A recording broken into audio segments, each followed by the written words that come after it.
It's only natural Bardock is one of the most popular Dragon Ball characters, whether it be canon or non-canon. He's Goku's dad, and every time he shows up, something cool is happening. Whether him and his group are the catalyst that get Frieza to wipe out the Saiyan race, or he's showing that he's smarter than every other Saiyan by having the foresight to suspect Frieza would genocide the race, or busting up gas, debuting his own ascended state. When Bardock comes on panel, you can expect to be impressed in some way, shape, or form. He's compared to the King Vegeta, and even more recently in canon, he might be strong enough to wipe out First Form Frieza depending on some higher end interpretations. So let's go over it all from the first non-canon special to his latest appearance in the Dragon Ball Super manga. How strong is Bardock? Before we get started, I'd like to ask if you could leave a like on the video and subscribe to the channel, as I really appreciate it. And I'd like to give an even bigger thank you to my buddy Leon, who paid to have this video made. The first Bardock special does not leave you with very much to go off of for how strong Bardock is. There is a new mechanic introduced here where apparently Saiyans can get Zenkai boost from psychological damage as well as physical, since the nameless doctors claim that Bardock's power continues to rise because he keeps managing to almost get himself killed before telling his teammates that physically nothing is wrong with him, but his brain is just a bit abnormal. We also saw Bardock after the fight on Kanasa. He's perfectly fine and shows no sign of injury until the dying Kanasan gives him the power to see the future by striking the base of his neck. Nonetheless, at this point in the story, Bardock is said to have a power level nearing 10,000. Nearing 10,000 is a bit vague, but considering the vast differences in power levels, I'm going to conclude this means he's just maybe a few hundred off. If you remember, Vegeta on Namek has a power level of 24,000, and he dealt with Kui, who had a power level of 18,000, about as easily as he dealt with Dodoria, who had a power level of 22,000, and although he didn't deal with him quite as easily, he deflected Zarbon's full power Ki Blast and speed blitzed him multiple times over when they fought, and the difference in their power was only 1,000 considering Zarbon's power level is at 23,000. So when they say Bardock is nearing 10,000, I'm gonna assume that means he's extremely close and maybe only off by a few hundred. And just for the sake of simplicity, for the rest of the video, so I don't have to keep saying close to 10,000, I'm going to say 9,500.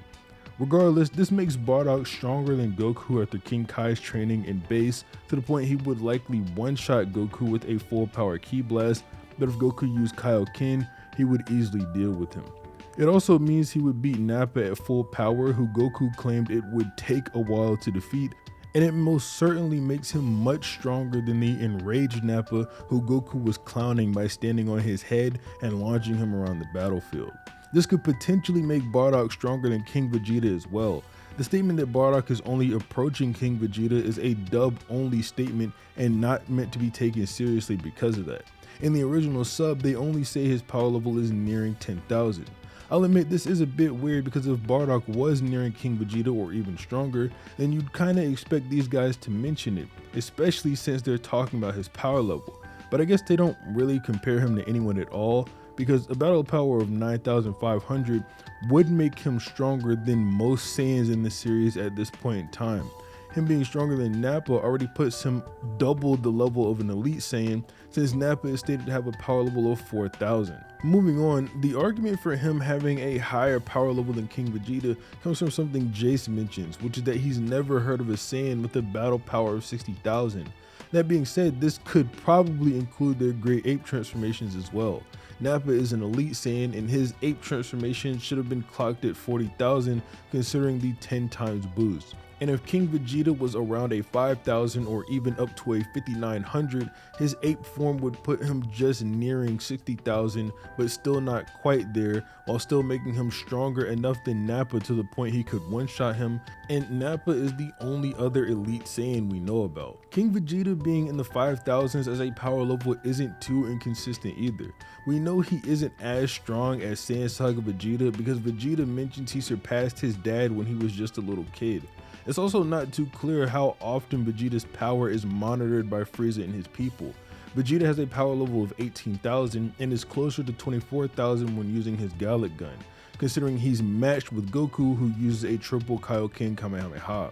Goku, whose power level was just a bit over 8,000, would put him a bit over 24,000 when boosted, and Goku did have to use a ×4 Kaioken to actually overpower Vegeta. However, despite this, you have Dodoria mentioning Vegeta could barely get up to an 18,000 when he catches his power level of 24,000 on Namek, and Frieza says that there's no need to be surprised because Vegeta has long been on the front lines. I say this because if Vegeta's power level is 18,000, he should be at a 180,000 when in his transform state, which is far beyond the 60,000 Jace claimed a Saiyan had never been able to reach. Bardock being at a 9,500 would hop up to a 95,000 when in his Great Ape transformation. This would also make far more sense as to why Frieza started to see the Saiyans and their potential as so much of a threat, as a Saiyan with a power level of 95,000 would be approaching the strongest member of the Ginyu Force, or perhaps have even already surpassed them. After all, this is 18 years ago. Ginyu could have hopped bodies or just been in general weaker back then. According to some guides, however, King Vegeta was the strongest Saiyan. However, it's likely Bardock's power just went undocumented because he only reached this level literal days before the Saiyan race was wiped out and never even got to use his Great Ape form before that. Since you might be thinking Bardock is a low class Saiyan, so he can't be this strong, this also isn't conflicting with any of the class system statements, as the class system is determined off of latent ability and not your raw power level. However, you can be promoted later if your battle power gets much higher, which also kind of fuels my theory that Bardock's power simply went undocumented, hence he never got the promotion and was always a low class warrior. So Toei Bardock, due to possessing his base power level of 9,500 and 95,000 transform level, should be able to beat members of the Ginyu Force outside of Captain Ginyu, beat Goku post King Kai training and walk through a ×4 Kamehameha, beat base Vegeta on Earth and walk through a Gallic Gun, take out both Zarbon and Dodoria at the same time, and his best display of power so far, be able to beat Nail. I do unfortunately have to be fair here, however, and say that it's possible that the guys who were estimating Bardock's power level were simply wrong in their estimate and he isn't actually close to 10,000. However, I find that unlikely considering their ability to literally measure people's power, and I don't think they're talking about his transform state because that would mean Bardock has a power level of less than 1,000 in his base form. This just isn't consistent. We see Bardock taking out tons of Frieza soldiers while he's still battle damaged and literally none of them can hit him. Frieza's soldiers should have battle powers above 1,000 at the very least, considering the Cybermen have battle powers of 1,200. And the last thing I'll say about this before moving on is that it really doesn't seem all too likely that Frieza would be scared of a band of Saiyans whose power level was approaching 1,000. Even when Krillin and Gohan read at 1,500, he said nothing would come of such small power levels. But now we can start talking about Bardock in Dragon Ball Super's manga. I actually think this is pretty cool considering how lackluster I think Dragon Ball Super's manga is, and all this stems from Bardock's fight with Gas in chapters 82 and 83 respectively.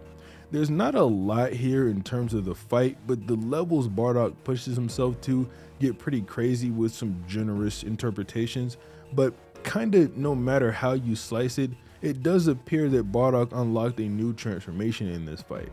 Bardock at the beginning of the fight seems more impressive than he is in reality, since Gas isn't really taking the fight seriously. While Bardock seems to be the better fighter here, Gas is far too durable for him to originally overcome. Bardock does manage to slightly scuff Gas's cheek with his opening punch, but he just sat and charged his ki into his fist for a while before he actually launched it.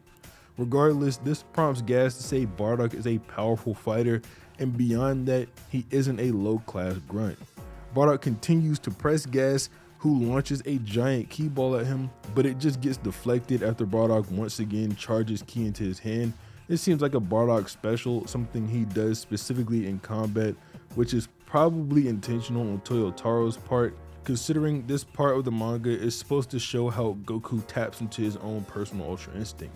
When Bardock doesn't do this, however, Gas just bounces right back from his attacks, and as Bardock says, he doesn't have a scratch on him. As the fight continues, Gas claims Bardock's attacks feel like pinpricks against Kachin, which, if you remember, is the hardest metal in Universe 7. So Bardock is virtually doing 0 damage to Gas with any of his strikes, and Gas has yet to power up even once so far. On the next page, he claims he can't afford to waste any more time, so he unleashes a bit of his inner nature. It's weird, however, because Gas also says that this is far from the full extent of his power, so the rest of the fight is just Bardock getting thrashed, but having enough endurance to not die. Gas even rips his tail off at one point, but Bardock seemingly summons more power in the 11th hour of the fight and launches a point-blank ki blast at Gas before unleashing another assault on him, which this time the assault is successful, even though Gas has powered up twice since Bardock couldn't even do any damage to him. Bardock hasn't gotten done powering up himself though, going into what Gas refers to as his ascended state in the next page and stopping Gas, who did a Bardock style ki enhanced punch before following up with a crazy shot to the stomach and then blasting the heater far away. Gas wonders how Bardock is doing this, considering Saiyans have no ascended states besides the Great Ape, and then he claims he represents a level that no lowly Saiyan can surpass. I'm going to have to reference what Jay said to Captain Ginyu here again just to actually get a gauge on this. If it is to be believed that Gas represents a limit that Saiyans simply can't surpass, that would mean he's definitely stronger than the transformed states. Although I was talking about Toei Bardock before, everything I said about the Ginyu Force and Frieza's lack of knowledge on Vegeta's growing power should still be consistent with this canon as well, considering all of that is in the actual manga. So no Saiyan reaching 60,000 in their transformed state should be consistent with everything we've been told in this timeline too. There's no Bardock with a power level of 10,000 in this timeline, so if anything, it only becomes a bit more believable. Birder thinks it's impossible that Vegeta's power level reaches 20,000 or 30,000 depending on the translation, which would make Vegeta's ape transformation a 200 or 300,000 at this point. I'd like to say this shock is either referring to their base forms or it just shows how outdated the Ginyu Force's view on Vegeta and the other Saiyans are, because even Nappa should have reached a 40,000 in his ape state transformation. I think it's likely they've just never heard of a base form Saiyan reaching such levels, as even the last time the Force was able to check Vegeta, he barely managed to get up to an 18,000, and there's no telling when the last time Jay saw Vegeta was. Jay shows an almost equal surprise at the idea of a Saiyan being at 60,000 when talking to Captain Ginyu, which when getting that high, it's fine if he's saying transformed or base Saiyans shouldn't be able to reach that level of power. Gas claims that he represents a limit that no Saiyan can surpass, so it's likely he's even stronger than this so-called Saiyan limit. Jace mentions, but realistically, there's no real way in the series to say that Gas had reached a power anything above 60,000, and even then, that's just referencing Jace's skepticism on how strong Goku could be, and while it's true no Saiyan might have been clocked that high, that doesn't even mean you would have to go that high. Maybe no Saiyan reached 50,000 either. While I'm at it, I should mention as well, this also doesn't mean Gas and Bardock have to cap there either. Even if no Saiyan had been clocked at 60,000, it doesn't mean Gas and Bardock couldn't be even higher than that, considering no one ever clocked their power levels. That's all the harping I'll do on that particular statement, however. From here, Bardock continues to beat Gas back, landing multiple blows and then finishing it off with a ki blast that sends him back down to base form. Something pretty cool here, at least to me, is that Bardock, similar to how when Goku first got Ultra Instinct, has a heavy toll taken on his body because he's not used to the ascended form. He falls out of the sky, loses the aura he had, and struggles to even move when getting up, being weak enough to get pierced by a standard ray gun. I consider Bardock to be pretty unquantifiable in the canon series. I guess his base form power level would be higher than Toei's technically, but he just doesn't do enough to justify me saying he could beat the entire Ginyu Force, And we know he for sure can't beat Frieza, so there's no point in even going that far. I will say I'm a little disappointed with Bardock's ascended state, since it doesn't really do much other than give him an aura. I understand Toyotaro is sort of limited, he can't really make his hair change or people would think he's Super Saiyan, and he can't really give the form a name either, but it would be nice if it had some sort of unique function at the very least, because as it stands, it's kind of just a bootleg Super Saiyan. As for who's stronger between the two Bardocks, I'll just say it's ambiguous, because while Toei's Bardock should be consistently around a 9500 in base, with that translating to a 95,000 transform state, Canon Bardock lacks a realistic power level. He might be above 60,000, he might be below 60,000, there's no telling. Obviously, if you take the reserved interpretation, then he would lose to Toei Bardock in his transform state, because Toei Bardock just has a higher power level. It can be argued he's a better fighter as well. Toei Bardock is shown implementing chokes into his fighting style instead of just punches, and even deceiving his opponents, and on multiple occasions making them attack each other. But that's all from me. If you liked the video, leave a like on it and subscribe to the channel. But other than that, have a nice day.